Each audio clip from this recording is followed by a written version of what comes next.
सियासी पारा इन दिनों हाई चल रहा है। वहीं इसी बीच मनीष सिसोदिया ने भाजपा पर निशाना साधते हुए कहा कि भाजपा ने दिल्ली के विकास में बाधा डाली, लेकिन अरविंद केजरीवाल ने वापस आकर सारे रुके काम शुरू कर दिए। उन्होंने कहा कि केजरीवाल ने दिल्ली के स्कूलों, अस्पतालों को ठीक किया और लोगों को 24 घंटे मुफ्त बिजली दी।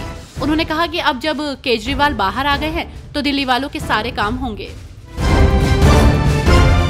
लुधियाना की मुख्य न्यायिक मजिस्ट्रेट राधिका पुरी ने पूर्व डीएसपी बलविंदर सिंह सेखो द्वारा पूर्व कांग्रेस मंत्री भारत भूषण आशु के खिलाफ दायर आपराधिक शिकायत को खारिज कर दिया है।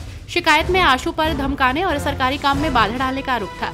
अदालत ने कहा कि वर्तमान शिकायत के साथ आगे बढ़ने के लिए पर्याप्त आधार नहीं है। हरियाणा चुनाव के नतीजों को लेकर सियासी पारा हाई चल रहा है। इस बीच हरियाणा के पूर्व मुख्यमंत्री भूपेंद्र सिंह हुड्डा ने ईवीएम में गड़बड़ी के आरोप लगाए हैं। उन्होंने कहा कि चुनाव आयोग को सबूत सौंपे गए हैं और अगर जरूरत पड़ी तो कोर्ट भी जाएंगे। कांग्रेस ने 20 विधानसभा सीटों पर रिजल्ट में गड़बड़ी की शिकायत दर्ज कराई है। हुड्डा ने कहा कि मतगणना के दिन पूरे जिन ईवीएम की बैटरी 99% चार्ज थी, उनसे भाजपा को बड़ी लीड मिली। हिमाचल प्रदेश की सुक्खू सरकार की मंत्रिमंडल बैठक में कई अहम फैसले लिए जा सकते हैं। वन मित्र भर्ती के नियमों में बदलाव, होम स्टे नीति में संशोधन, 5 ग्रीन कॉरिडोर पर चार्जिंग स्टेशन, पशुपालन विभाग में अनुबंध कर्मियों को छूट जैसे मुद्दों पर चर्चा होगी। आपको बता दें कि मंत्रिमंडल की बैठक दोपहर 12 बजे राज्य सचिवालय शिमला में होगी। लद्दाख को राज्य का दर्जा देने और अन्य मांगों को लेकर अनशन पर बैठे पर्यावरणविद सोनम वांगचुक ने सोमवार को अपना अनशन समाप्त कर दिया। केंद्रीय गृह मंत्रालय से बातचीत कर न्योता मिलने के बाद उन्होंने ये फैसला लिया। गृह राज्य मंत्री नित्यानंद राय 3 दिसंबर को सोनम वांगचुक से बातचीत करेंगे। जानकारी के लिए आपको बता दें कि सोनम ने 1 सितंबर से अपनी पदयात्रा शुरू की थी। महाराष्ट्र चुनाव को लेकर तैयारियां जोरों पर हैं। सभी दलों ने अपने खेमे को मजबूत करने के लिए प्रचार प्रसार शुरू कर दिया है। वहीं इस बीच चुनाव को लेकर अजीत पवार की पार्टी एनसीपी ने स्टार प्रचारक लिस्ट जारी कर दी है।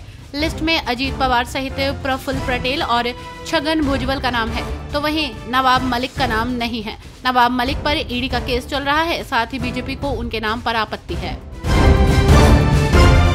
केंद्रीय मंत्री चिराग पासवान ने झारखंड विधानसभा चुनाव पर कहा कि लोक जनशक्ति पार्टी एनडीए गठबंधन के तहत झारखंड में चतरा की एक सीट से चुनाव लड़ेगी। हमारा उम्मीदवार 24 तारीख को अपना नामांकन दाखिल करेगा। हमें उम्मीद नहीं बल्कि पूरा विश्वास है कि चतरा की इस सीट पर जीत के साथ ही एलजेपी झारखंड में भी अपनी शुरुआत करेगी। हमने पहले भी चुनाव लड़ा है, लेकिन मेरा मानना है कि जिस मजबूत स्थिति में हमारा गठबंधन और हमारी पार्टी है, उसे देखते हुए इस बार हमें पूरा भरोसा है कि चतरा सीट हमारे खाते में आएगी।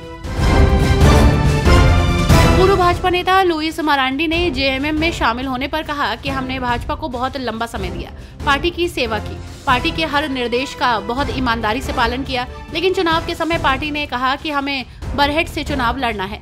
हमने दुमका को 24 साल दिए हैं, हम बरहेट से चुनाव कैसे लड़ेंगे? हमें उस जगह के बारे में कुछ नहीं पता, इसलिए हमने कहा कि हम बरहेट से चुनाव नहीं लड़ सकते। उसके बाद भी घोषणा हुई और दुमका से किसी और को टिकट दिया गया। पीएम नरेंद्र मोदी रूस की अध्यक्षता में 16वें ब्रिक्स शिखर सम्मेलन में भाग लेने के लिए कजान के लिए रवाना हुए। प्रधानमंत्री नरेंद्र मोदी के स्वागत के लिए प्रवासी भारतीयों द्वारा बिल बोर्ड लगाए गए हैं। इसके साथ ही देश के राष्ट्रपिता महात्मा गांधी के बिल बोर्ड्स भी देखने को मिले, जिससे पता चल रहा है कि भारतीय प्रवासी अपने देश के नेता के स्वागत के लिए कितने उत्साहित हैं। वहीं इस बीच पीएम नरेंद्र मोदी ने अपने एक्स हैंडल से प्रेस रिलीज जारी की है। प्रधानमंत्री नरेंद्र मोदी ने केंद्रीय गृह मंत्री अमित शाह को उनके जन्मदिन के मौके पर शुभकामनाएं दी, उन्हें एक मेहनती नेता बताया। वहीं जेपी नड्डा ने उन्हें बधाई देते हुए कहा कि हम सभी भाजपा कार्यकर्ताओं के लिए वो प्रेरणा का स्रोत है। देश के गृह मंत्री के रूप में राष्ट्रीय और आंतरिक सुरक्षा में आपका उल्लेखनीय योगदान अविस्मरणीय है।